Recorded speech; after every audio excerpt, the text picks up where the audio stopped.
I feel very called to become a member of the Catholic Church. Love the Catholic Church. It's just the best place to be. From the studios of EWTN, this is Open Line. In North America, call toll-free 1-800-585-9396. That's 1-800-585-9396. Outside North America, call 1-205-271-2985. You can also send an email to openline@ewtn.com. Welcome to Open Line Tuesday on the EWTN Global Catholic Radio Network. We're talking pro-life issues or life issues in general. Here on Open Line Tuesday, your host, as she is every Tuesday, is Barbara McGuigan. If you've got a question for Barbara, the number's 1-800-585-9396. That's toll-free anywhere in North America, 1-800-585-9396. If you're outside the United States and Canada, we've got a number for you. It's 205-271-2985, and we will put you straight to the front of the line. Or you can send us an email, openline@ewtn.com. I'm Jack Williams. The lovely and talented Elena Rodriguez has wandered back into the studio. She's spinning the dials, keeping us on the air. Back there behind the glass, producing the program, and your call screener is Mr. Matt Gubensky, our hostess, as she is every Tuesday. Fasten your seatbelts for the whirling dervish of life, Barbara McGuigan. Barbara, how are you? That's how I feel sometimes, Jack. But I've never been called that. You caught me off guard. I'm great. I am so happy, and I just had a wonderful weekend in Prescott, Arizona, and I met many Catholic radio listeners, Jack, and many ardent pro-lifers, as you might expect. It was the Life Connections banquet that I was going to speak at, and it was just a joy. But you know who I met that was just one of my very favorite bishops of all time? Bishop Olmsted. Yes, yes. Okay, I was so happy, and when I was introduced to him... Unless there was another bishop invading Bishop Olmsted's diocese. Yeah, no. He was there right in the front seat, right in front of the podium, and when I was introduced to him, he stood up and he said, "Barbara, I listened to you on the radio." And I was stunned. Jack, I was just so surprised. And so when the event was over, he came up to me again, and I asked him if he would consider jumping into the good fight ring, because he just has this brilliant apostolic exhortation called Into the Breach to men, to you and all your buddies, Jack. And I want to, and he said yes. He said he would jump onto the good fight. Well, so good. I was thrilled. It was wonderful. Rubbing shoulders with the episcopacy, Barbara McGuigan. Yeah, there you go. Who'd have thunk it? 1-800-585-9396. Barbara, we've got a call left over from a couple weeks ago that I'd like to take here right at the top of the program. Therese was kind enough to call back in southeastern Michigan. She's listening on Ave Maria Radio, AM 990. Therese, thanks for calling back. You're on with Barbara McGuigan. Hi, Therese. Hello. Well, Therese apparently had some errands to run, Barbara. So why don't we we've got an email here. Let's take that instead. It's from Vicky. Okay. It's from Vicky in Boise, Idaho. She says, "What is your opinion about whether or not we should watch the PBS program about Pope Francis? Some of my Catholic friends are divided about this. One said that because it's aired on PBS, it's not a good source and we should not view it. I say we should, so we know how to respond to all the Catholic haters. What do you think?" That's Vicky in Boise. Okay. Well, you know what? It's great to hear from Vicky, of course. And I looked up on the website, the PBS website, and to get the description of the show. And I thought that would give me a little bit more input in order to respond to her. And Pope Francis, this is what it says. Pope Francis, elected to the papacy in 2013, has a daunting task to simultaneously reform the troubled Catholic Church and keep it from falling apart. I'm not kidding. First-hand interviews with friends, contemporaries, and students explore how an Argentinian Jesuit became Pope and how he is working to modernize a church in crisis. Really? Now, of course, the person who wrote this description clearly would have thought twice before he wrote it that the over 2,000-year-old Catholic Church would be falling apart or at best on life support had he been aware of Catholic history. But you see, that's a given. He does not know about this sort of thing, or she.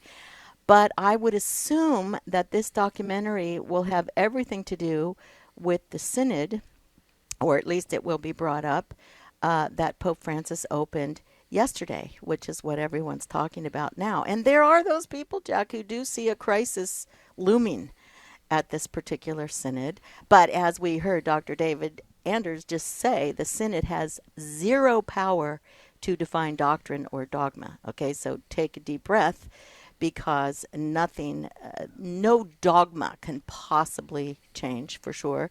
But I would guess that they will bring up the unfaithful priest who came out with his boyfriend the day before the synod. It's all over the newspapers, especially mine out here. Or I would expect they will whine that people remarried after divorce shouldn't have to worry about their marital status. In other words, you know, just like the Protestant churches do, you can remarry as many times as you want without an annulment. And of course we say no. We have to see if that marriage was valid to begin with. Or I would say maybe that these same folks surely should be welcome to receive Holy Communion. That's what people are saying. Of course, you know, if you've been remarried, you should still be able to receive Holy Communion, is what they're saying. And surely it seems awfully rigid and cruel. They will say that Mother Church doesn't see same-sex so-called marriage as a positive and certainly, quote, progressive move. That might be part of the documentary. And we can pretty much guess what their agenda will be. I think we all pretty much know these things. But I definitely agree with the friends of Vicky who say PBS is not a good source. I mean, how could you deny that? And no doubt about that, they will certainly find subtle and probably not so subtle ways to nail the Catholic Church, especially for her teachings on homosexuality and same-sex so-called marriage. But having said all that, now that we kind of have a wrap our brain around what we think it might be, I agree with Vicky. And also with the ancient Chinese philosopher. Did you ever hear of Sun Tzu, Jack? Sun Tzu? I have. Okay, well, in his famous book, The Art of War, he said, if you know your enemy and know yourself, you need not fear the result of 100 battles. But if you know yourself but not the enemy, for every victory gained, you will also suffer a defeat. Now, forgive my crazy way of explaining that if we intend to accompany those who disagree with the teachings of Mother Church, as Pope Francis has asked us to do more than a few times, rather than completely cut them off and refuse any time to dialogue with them, how will we ever convert them? We can't cut them off. We have to walk with them. Now, in order to do that, we must know how and why they think the way they do. You always hear me saying there's always a backstory. And usually the backstory deals with dysfunction, neglect, disorder, etc. I could go on. And we all know that sin indicates disorder to a certain degree, so we're all in the same boat. I love how one time Dr. Alice von Hildebrand said this, and I don't know if someone before her said it or not, but she said, God put a limit on man's intelligence, but he put no limit whatsoever on man's stupidity. Who would disagree that sin makes us stupid? Of course it does. So I'm going to watch this PBS. I don't know if it's going to be on wherever we are. I don't know if that's going to be on every station, on every PBS. And we may have to grit our teeth, listen to real biased and tainted, uninformed, non-thinking while we eat Tums for our stomach acid. But we'll know exactly what their issues are and how to get to the right of them. So this takes a strong stomach sometimes, Jack, but I believe we need to do it. I'm not sure I like the way you were looking at me when you were talking about stupidity, but I'll press forward. How did you know I was looking at you? Straight ahead, we're going to have a very important announcement from our friend Dr. Monica Miller. We'll also talk to Sheila in Lacey, Washington, and we've got plenty of time for your phone calls at 1-800-585-9396. Toll free anywhere in North America. Open line Tuesday with Barbara McGuigan. 60 Seconds with Mother Angelica. You and I must be imitators of Jesus. We are victims sometimes of circumstances, as he was here. But it was all accepted as the Father's holy will. That is holiness. So try to pray. How much time do you spend watching soap operas or television that really isn't good television? Or just kind of laying around? Say, well, I need to relax. I find prayer very relaxing. You can kick your shoes off and just sit there and talk to the Lord. He's your friend. You don't have to be on your dignity. You don't have to get up before 4, but there's many times during the day you can pray. In your car, when you're picking up the kids, on your way to the office. Let us be Jesus-oriented. He loves you. The people you know and trust are on EWTN. This is Raymond Arroyo, and you're listening to the EWTN Global Catholic Radio Network. This is Open Line on the EWTN Global Catholic Radio Network. If you have a question or comment, call 1-800-585-9396. Outside North America, call 1-205-271-2985 or send an email to openline@ewtn.com. You know, EWTN radio programming is heard on great stations around the United States, like 1260 AM in Trenton, New Jersey, 740 AM in Cincinnati, Ohio, and 1360 AM in Amarillo, Texas. And the station in Trenton, New Jersey has just added a tower and have, in the process, got a big power upgrade and have added a potential 5 million additional listeners to that station in Trenton, New Jersey. So congratulations to Jim Manfredoni and the whole crew there at Domestic Church Media. To the phones we go. Holding on the line in Ann Arbor, Michigan is Dr. Monica Miller, our old friend, listening on Ave Maria Radio AM 990. Dr. Monica, what have you got for us? Well, first of all, let me thank you for taking my call. It's truly an honor and a privilege to be on your program. And once again, we are going to be hitting the streets this Saturday, October 10th, for the second Protest PP, that's Planned Parenthood, of course, protestpp.com event. And we have almost 300 Planned Parenthood facilities that will see a demonstration this Saturday. Most of the demonstrations will be taking place between 9 a.m. and 11 a.m., literally all across the country, from New Jersey all the way to California, from Michigan all the way down to Louisiana. So I hope that listeners will participate. You know, the babies are going to be just as dead, sad to say, on October 10th as they were the first time that we did this on August 22nd. We had 78,000 people who participated. That's an absolutely unprecedented number of people that came out for a protest. I think in the history of legalized abortion, that 78,000 people all on the same day, all in the same time zone of 9 a.m. to 11 a.m. came out and witnessed to the sanctity of human life. Beautiful, beautiful. Thank you, and I really appreciate that so much because if we don't get out on the street, nobody else is going to do this for us. We cannot depend on the secular media to do this for us. In a way, we really cannot even depend on the politicians to do this for us.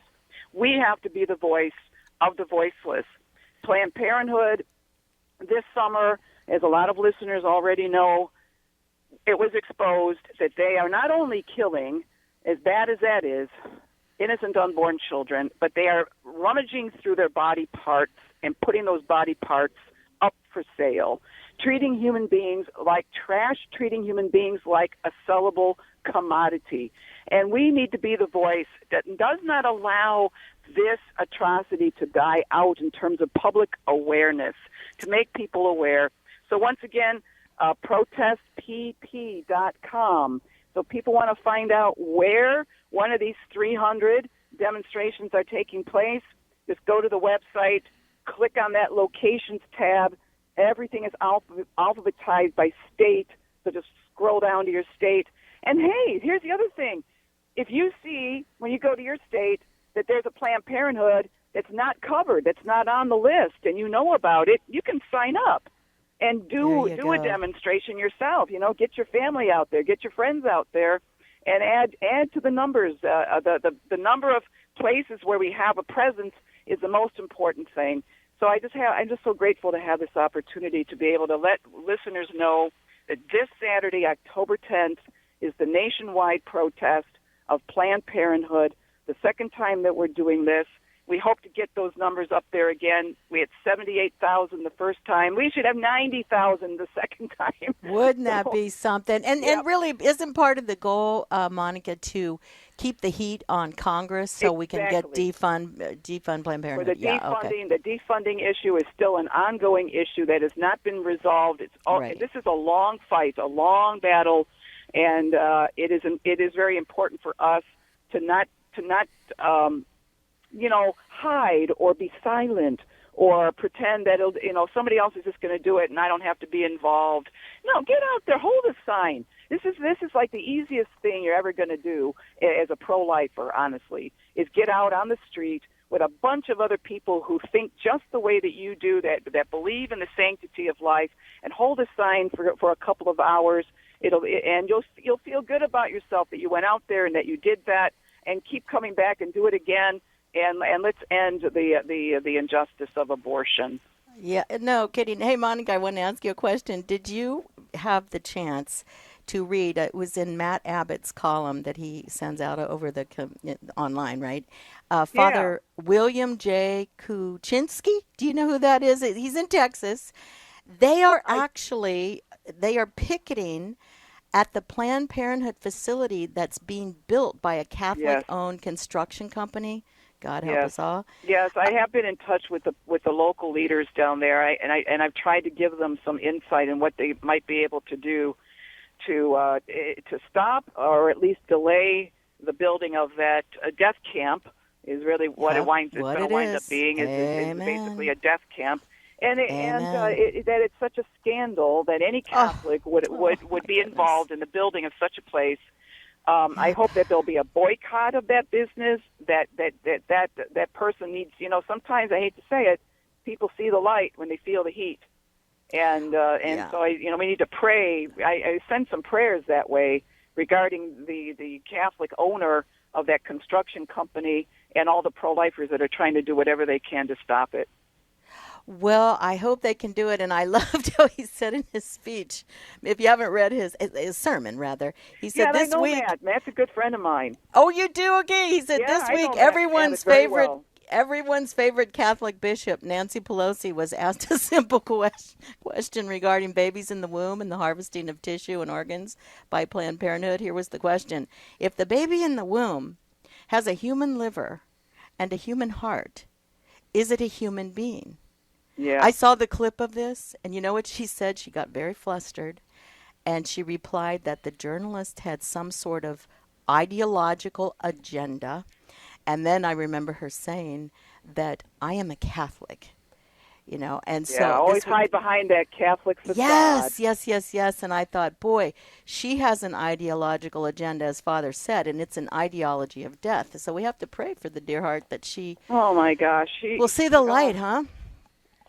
It's a scandal, an absolute scandal that somebody like that uses the Catholic Church, hides behind the Catholic Church, tries to promote herself as a faithful Catholic, all the while promoting and supporting the deaths of innocent unborn children that is absolutely categorically opposed to everything the Catholic Church stands for from the foundation of the Church. And she needs to be told that. Her bishop needs to tell her that. The church he has. Needs to tell her that. He has. And she just needs to be corrected and admonished in every possible way. She knows. God love her. I'm hoping that she just can face the reality of her sin, as we all need to do, So, but thank you so much, Dr. Monica. I'm happy that you called. Thank you so much, and God bless you. God bless you, too. We'll head now to Lacey, Washington. Sheila listening on Sacred Heart AM 1050. Sheila, what's your question today for Barbara McGuigan? Hi, Sheila. Oh, hi, Barbara. I was listening to you some time ago about the lady who had called the Vatican at 3 in the morning, got a hold of an English-speaking Monsignor. Yes. And they were talking about the aborted fetal tissue and vaccines. Right. And I have a question. I had already gotten these shingles shot years ago. I didn't know that it had aborted fetal tissue in it. But Right. now I'm 75 years old, and I don't know whether to get my flu shot because I didn't hear the end of the program, and I don't know what the Vatican said about that.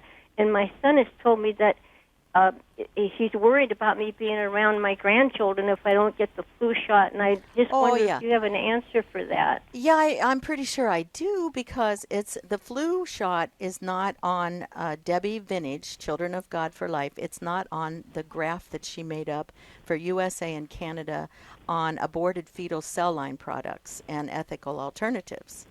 And it was updated in August 2015. I just had her on The Good Fight a couple weeks ago, and she's coming back on the 26th. So if you want to listen. But the flu shot's not on here as made with aborted fetal cell line products. So there's nothing wrong with the flu shot. The only other thing that they're trying to give out now is for acute respiratory disease that I know that is another vaccine that's coming out, and that is made with aborted fetal cell line products. So that's something that is getting to be very popular now, along with the shingles vaccine as well. But not the flu shot, so go get your flu shot if you want to. Okay? Now, I may be mistaken, but I thought I had heard on one of your shows that there was a doctor that said that the vaccine for children caused autism. Is that true or not? Well, this is the MMR. It's being debated, hotly being debated, but Dr. Teresa Deischer has done a lot of research on this. And Dr. Sears, Dr. Robert Sears, is a pediatrician here in Orange County. And I know his mom and dad. His dad is also a doctor. They have 4 doctors in their family, 9 kids. And he just wrote a book, too, and he mentions Dr. Deischer. And he said her research is very worth looking into about this link. But that's the MMR, the measles, mumps, and rubella. Not that the measles or mumps has any problem, but when they combined it with rubella, rubella is the one that is the problem. And it is made by Merck, and it is made with 2 different aborted fetal stem cell lines. But if you would go to Japan, they have almost no incidence of autism, but they do not use aborted fetal cell line products. They use hen eggs and rabbit eggs, I guess, for the rubella part of it. And the measles part is also hen eggs. So that's what Debbie Vintage said on The Good Fight a couple weeks ago, that many people are actually flying to Japan to get their children inoculated with the MMR there in Japan. So yes, it is debated, and there are plenty of people that say you've got rocks in your head. It has nothing to do with this vaccine. But why has autism, the increase of autism, gone up 500% in the United States? So I'm sure the research is going to be ongoing, and a lot of people protest that for sure. But then after that show, I've got emails about, how this right after the MMR or a few months after their child was terribly sick and then just stared as, like an autism was starting to come on, some sort of spectrum. So, Barbara, the obvious question here would be that in many of these instances, when you're looking to find the motivation, usually you follow the money. And I guess to the layman, the question would be, why would they not just split out the rubella vaccine? Because it would seemingly be more lucrative to give an additional vaccination as opposed to combining the 3. Right, and that is the bottom line. And Dr. Teresa Deischer goes into this whole thing about what it costs and what their bottom line could be if they combine the 3. So what the Vatican is saying is we have to put pressure, continual pressure on Merck to separate these vaccines for one, and to not use aborted stem cell lines, aborted baby fetal stem cell line products to make these vaccines. That's it. 1-800-585-9396, a Tuesday edition of EWTN's Open Line. We've got plenty of time for your phone calls at 1-800-585-9396. That's toll-free anywhere in North America. Your ticket to speak with Barbara McGuigan. Open Line Tuesday on EWTN rolls on.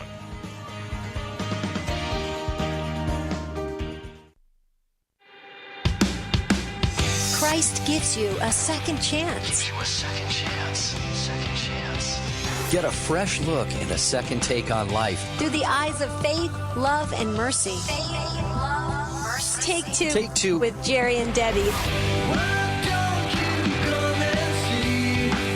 Take Two with Jerry and Debbie. Weekdays, noon and midnight Eastern on the EWTN Global Catholic Radio Network.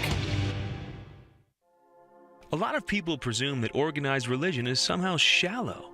After all, organized religions try to define God, to put him in a box, so to speak.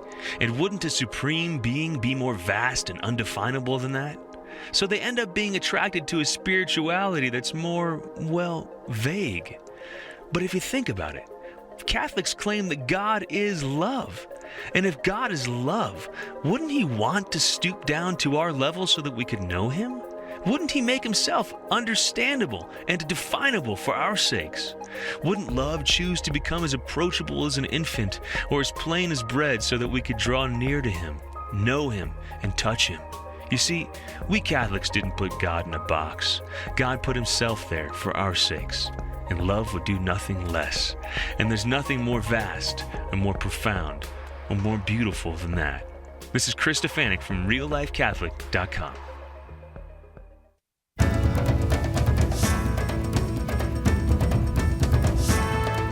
EWTN is available 24 hours a day, 7 days a week. If your cable or satellite provider doesn't carry EWTN's full programming lineup, give them a call and let them know you would like to receive EWTN 24 hours a day, 7 days a week. For more information, go to EWTN.com and click on television. This is Open Line on the EWTN Global Catholic Radio Network. If you have a question or comment, call 1-800-585-9396. Outside North America, call 1-205-271-2985 or send an email to openline@ewtn.com. Tonight on Mother Angelica Live Classics, Mother talks about Our Lady's Yes, the Fiat of Mary, tonight on Mother Angelica Live Classics, 8 Eastern on EWTN Television. And tomorrow night, Father Mitch talks with Deacon Jack Sullivan, and they will discuss the cause for Cardinal Newman's beatification. And that's tomorrow night at 8 Eastern on EWTN Television. Back to the phones we go. Gary's listening in Toledo, Ohio on FM 89.7. Gary, you're on with Barbara McGuigan. How you doing, Barbara? So what can I do for you, good man? Oh, basically, I just wanted to let you know that you just blew my mind. I know you were referring to another lady when you said it, but just the idea, because I have friends that I always try to talk about, the pro-life message to, and Yes. you definitely gave me something really good to work with, especially with the idea that, okay, you don't want to say that the baby's human within a certain amount of days, even though I believe it's at conception, of course, but then the added idea that they're willing to use that stuff to help with vaccines and different things, and it's the idea that, like, okay, well, you're using it to help humans, but you're not, so it'll help me kind of contradict them using their own words. You just blew my mind, so thank you for that reference. Praise God. We'll go to Children of God for Life, COG, and then they spell out for, F-O-R, COGFORLIFE, Children of God for Life.org. And you can get the graph that I was talking about. It's for USA and Canada. You'll see it if you just look at on the left side, a link. And that has everything. But I'm glad you brought that up. Just let me make a correction. My husband said I when I was talking about the vaccines in Japan that they use hen eggs. And for the one, they use rabbit as well. For rubella, they use rabbit. And he said, I said rabbit eggs. And rabbits don't have eggs. Is what I've been told. So I don't know what part of the rabbit they use, but if I said rabbit eggs, it's not rabbit eggs. It's something else. Rabbits have eggs. Well, I don't know what the deal is, but he looked it up and said Humans have eggs? Right. They don't lay eggs. Well, no, but any they would have to reproduce with some sort of something. Yeah, I any suppose. live bearing mammal has eggs. Yeah. So whatever. It just takes extraordinary means to come in contact with them, is all. Just to make it clear. So how can I help you, Gary? Oh, no, that's all it was a comment, how much you helped me with, continuing my message to some of my friends. So it was more or less just thank you very, very much. That's Listen, all it was. Keep up the good work, good man. Keep up the good work. Thank you. Because you know what? These little children don't have a voice. And that's why we do, so that we can defend them. So thank you for what you do. And listen, if God knows you want to be used, he'll use you. Trust me. So keep up the good work. Thanks so much, Gary, for that phone call. Grab that open line at 1-800-585-9396. Toll free anywhere in North America, 1-800-585-9396. Next up is Bob in Oklahoma City, listening on Oklahoma Catholic Broadcasting, FM 97.3. Bob, you're on with Barbara McGuigan. Hi, Bob. Well, hello, Barbara. I love your show. Thank you, sir. Thank you. All glory to God, huh? What can we do for you? I just got it's a 26-year-old story concerning my grandson, my daughter. Okay. I call it a near-miss abortion story, but my daughter was raped at 14, and she became pregnant, and she wanted to have an abortion. And, of course, we tried to talk to her, and we talked to her and tried to explain to her, no, that's not right. But anyway, we gave in to her. And so we made an appointment to visit a abortion clinic in Tulsa at the time. And for about a week before the appointment, my wife and I would try to justify it. And every time we justified it, I thought we did, it all come back to a point of convenience. And when it came back to convenience, we said, that's just not right, Right. Yeah. But anyway, we did make the appointment. We did go to the abortion clinic, and the story is not only the grandson that I have, but the lies and the spirit of death that just permeated that place. It was so thick you could have cut it with a knife. Yes. And but anyway, it's quite emotional. Oh, I know.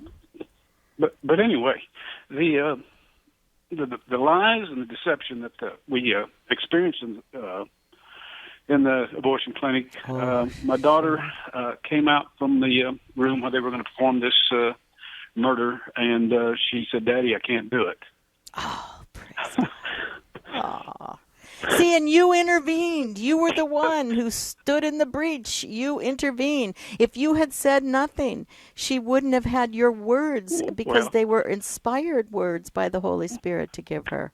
Well, the lies that were told to us is that this child would be mentally impaired if he was born.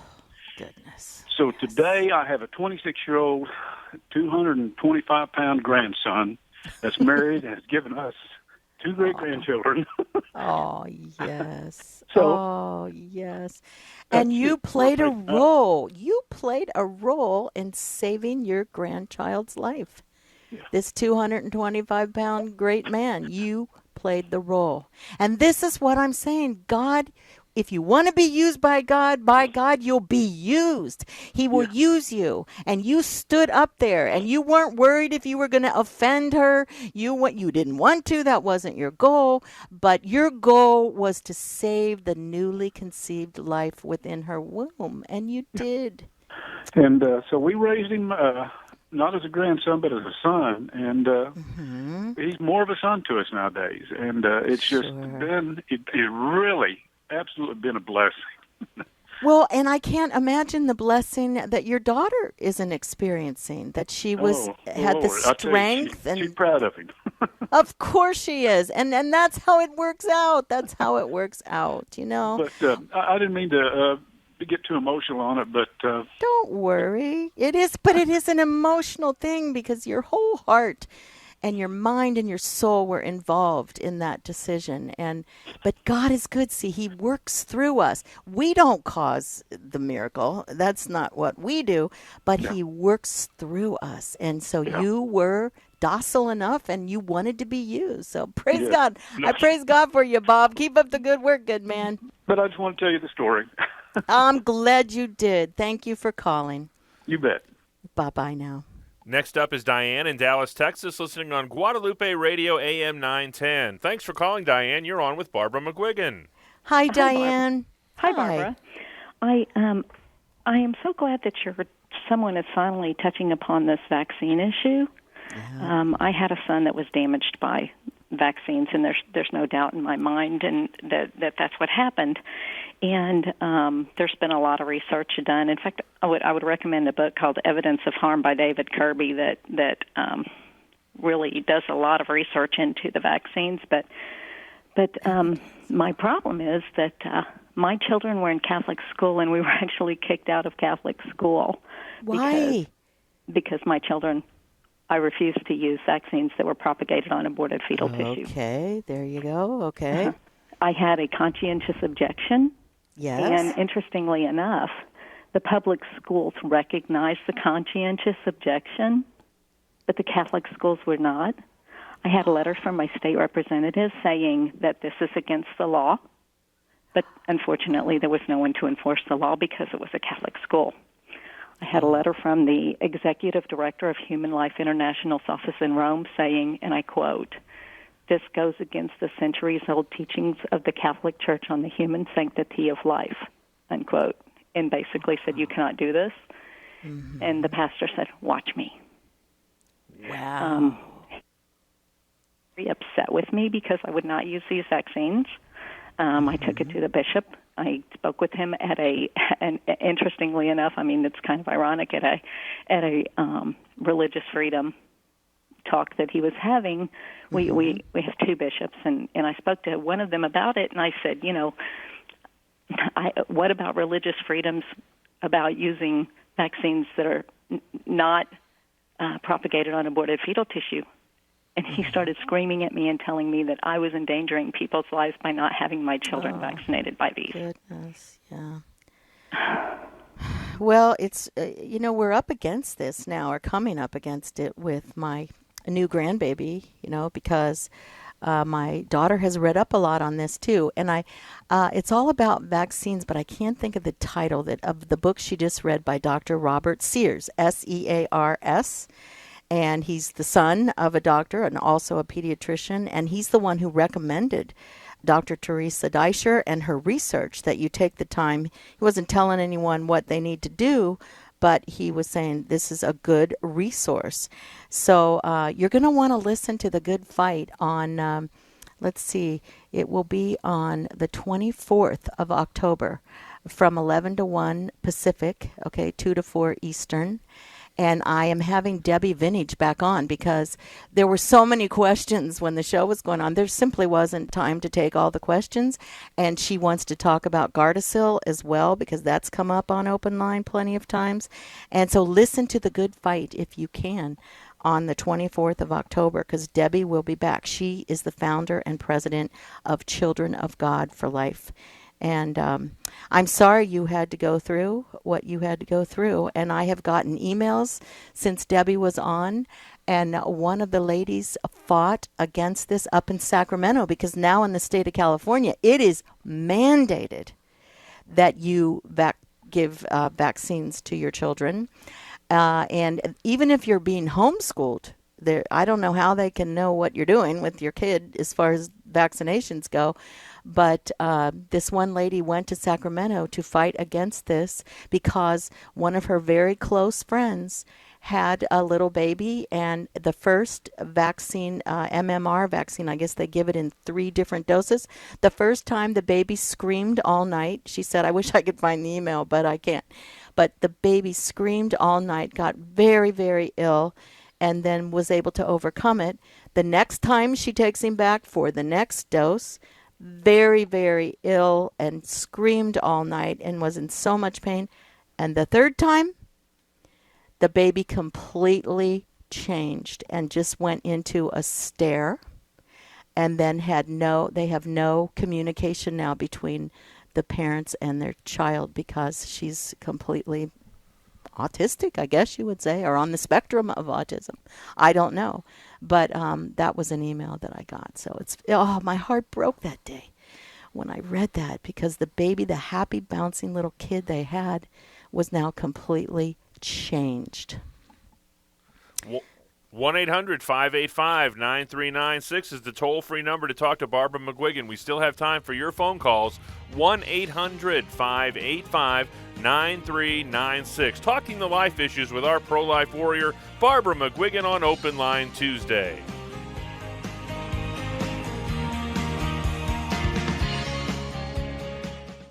Was the Big Bang finely tuned for the development of human life? The evidence from physics has led many to answer yes. Take, for example, the gravitational force constant and the weak force constant. If they were off by 1 part in 10 to the 50, then the universe would have either collapsed in on itself or exploded in its initial expansion, obviously making life impossible. Consider further how if the strong nuclear force constant was 2% higher, then no hydrogen would exist. If it were 2% lower, then only hydrogen would exist, and consequently no heavier elements such as carbon. No hydrogen, no carbon, no life. Such finely tuned constants have led many physicists to conclude that the only rational explanation is a super-calculating intellect that set the constants with the anthropic values that they have. I'm Carlo Broussard with your Magis Minute, the Magis Center at magiscenter.com. Hi, this is Tim Staples from Catholic Answers Live. Thanks for listening to the EWTN Global Catholic Radio Network.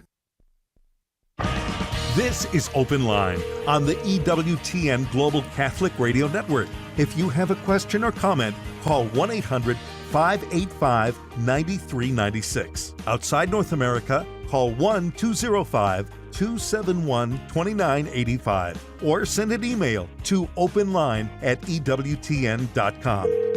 Entering the home stretch on an Open Line Tuesday with Barbara McGuigan. Next up is Angela in the great state of Texas, listening on AM 1440. Angela, thanks for calling. You're on with Barbara McGuigan.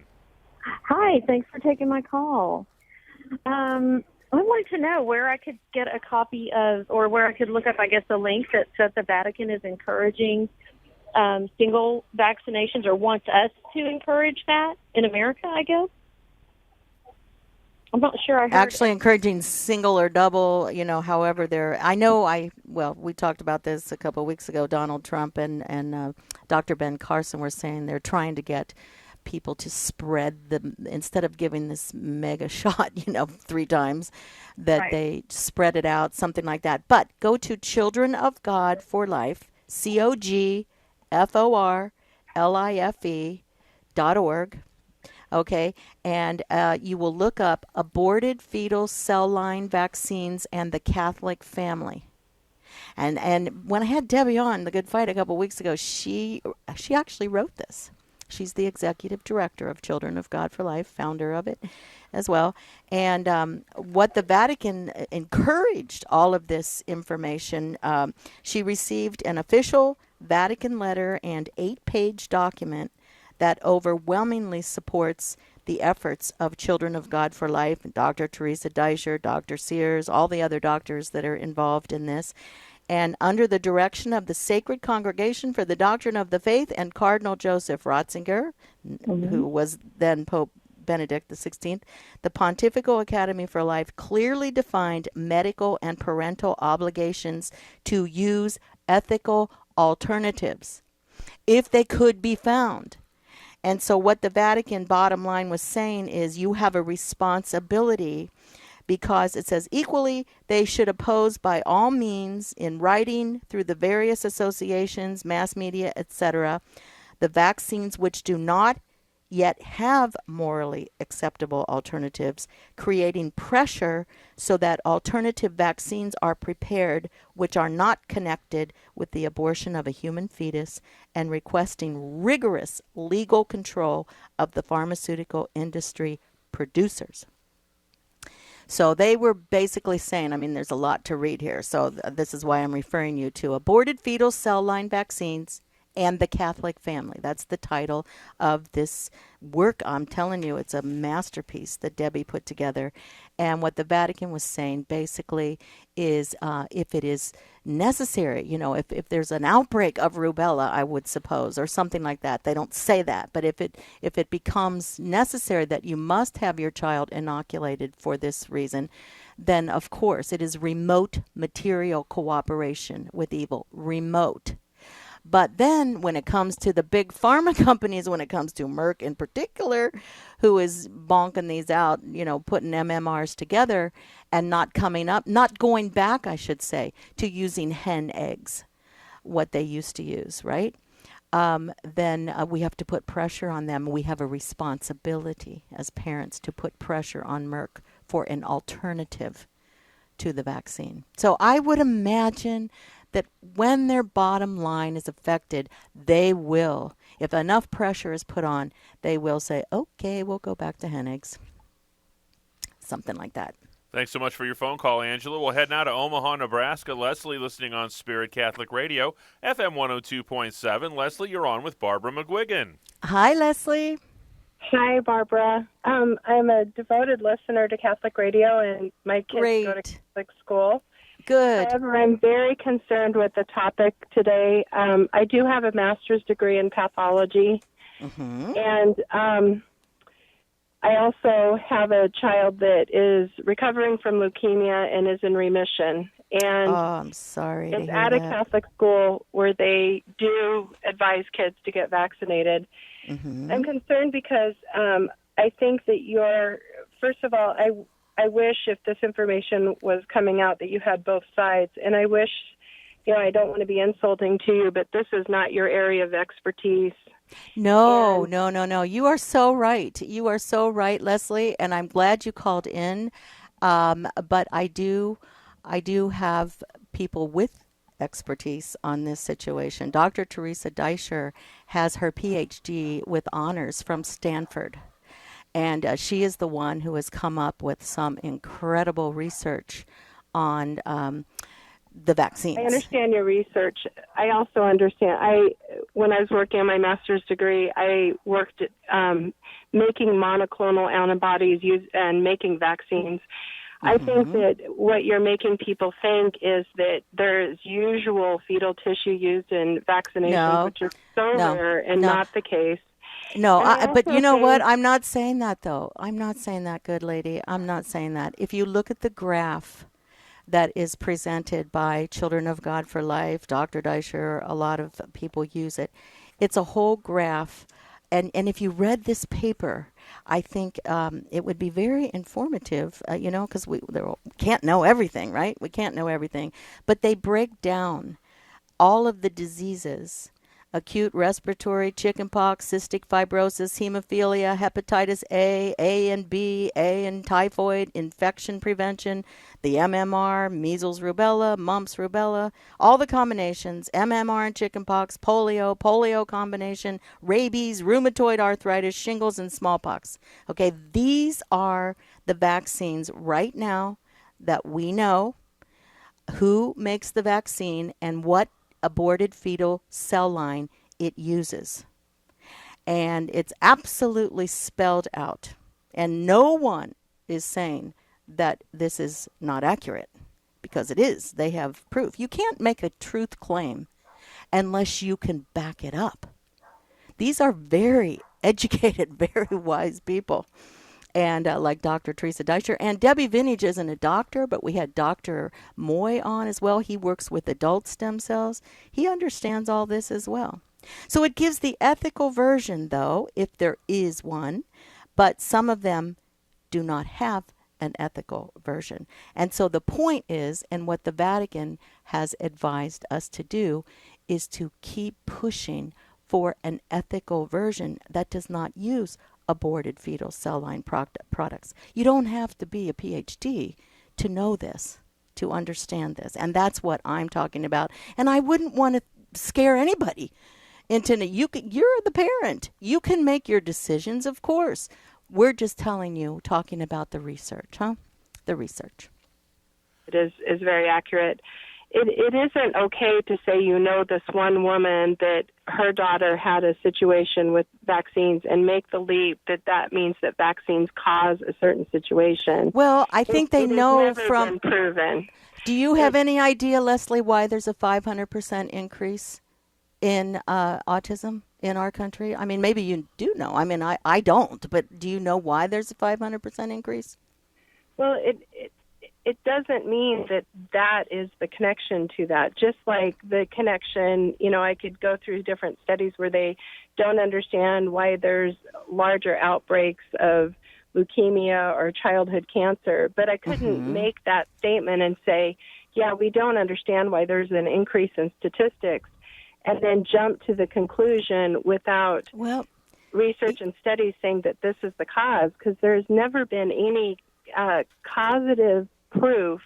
Well, they have a lot more than you think right now, though. They have a lot more than you think. But there's just as many studies that prove the otherwise. And in fact, some of the studies that have come out saying that there's a connection between autism and vaccinations have come out and shown that their studies were not done well, that the statistics that they used were not put out correctly.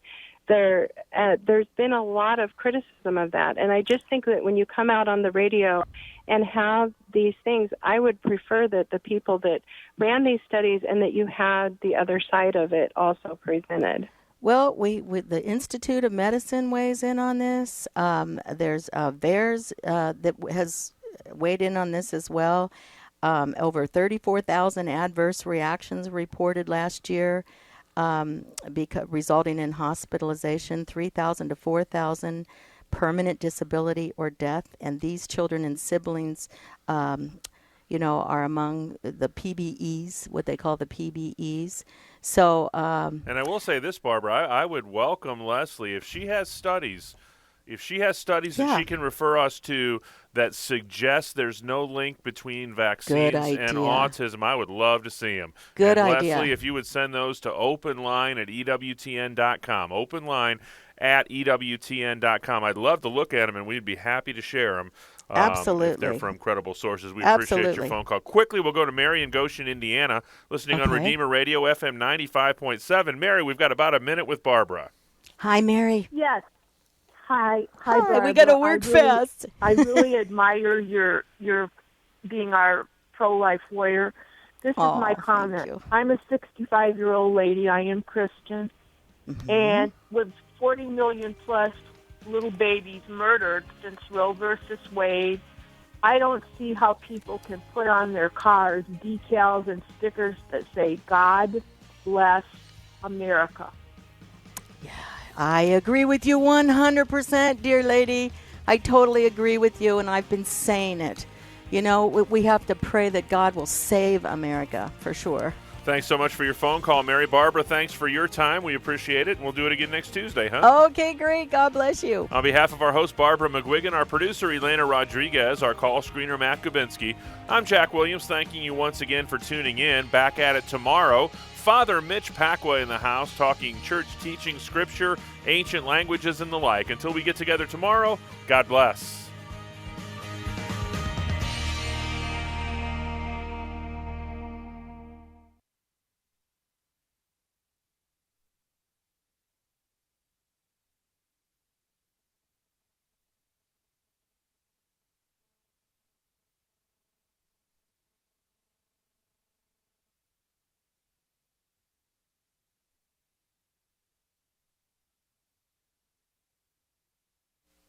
Phones are going crazy. They're still calling. Well, really?